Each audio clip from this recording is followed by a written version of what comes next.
So the Trump administration is launching an investigation after Cuba's Coast Guard killed 4 people and hurt 6 others aboard a U.S. registered boat. And Lucas Tomlinson joins us live in Washington with the details. Lucas. Well, good morning, Ainsley. That's a pretty small boat, just 24 feet, a rare gun battle in the high seas off the coast of Cuba inside territorial waters. The Cuban Ministry of Interior says, quote, the neutralized speedboat was carrying 10 armed people who, according to preliminary statements by the detainees, had intentions to carry out an infiltration for terrorist purposes. The gunfire erupted near Kyle Falcones. One of the victim's family members told the Associated Press her relative had become obsessed with a, quote, quest for Cuba's freedom, wanting a change in government. The details of the incident remain unclear. Secretary of State Marco Rubio says he's gathering information. Suffice it to say, it is highly unusual to see shootouts in open sea like that. It's not something that happens every day. It's something, frankly, that hasn't happened with Cuba in a very long time. But we're going to find out. We're not going to base our conclusions on what they've told us.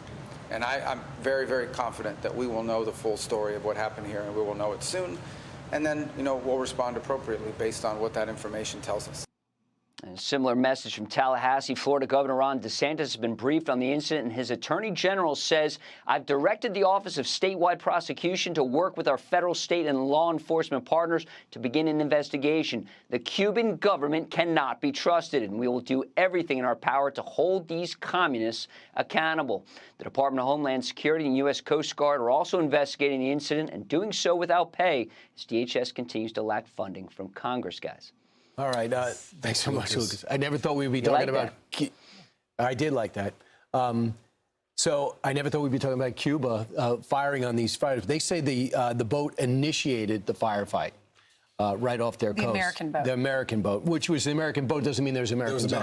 Correct. Doesn't know if even the owner of the boat knew that they were on his boat. Well, this is interesting. The timing is interesting. There was just some new reporting that came about a week ago about Marco Rubio using back channels with the leader of Cuba's son, and making it very clear the president's intentions to get rid of the narco-terrorism that is there as well, especially after the Venezuelan mission that was successful. So to have this happen, we don't have all the information, but Rubio is making it very clear we're going to investigate it, and if there were Americans that were targeted on there, the response will be proportional. Yeah, and his family is of Cuban descent. And these were individuals, it's being reported, that were living in the United States. Right. And Cuba's saying they were trying to infiltrate their country on this American boat.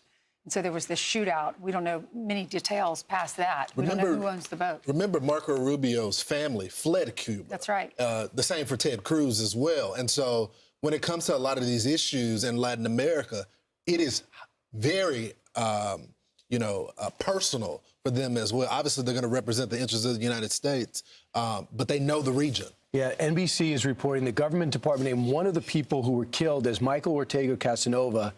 Quote, he fell into an obsessive and diabolical quest for Cuba's freedom. His brother, Michel Ortega Casanova, told the Associated Press that. He said his brother was a truck driver and an American citizen who lived in the U.S. for 20 years and was married. Only us Cubans who have lived over there have understood what it went to. So, American involved. Marco Rubio is going to be very busy today because he has Witkoff and Jared Kushner with these talks in Geneva with Iran and trying to figure out what's happening with their missiles, their ballistic missiles, and what's happening with their nuclear program. Want even more Fox News on YouTube? Become a Fox News Patriot today. Click join to find out how.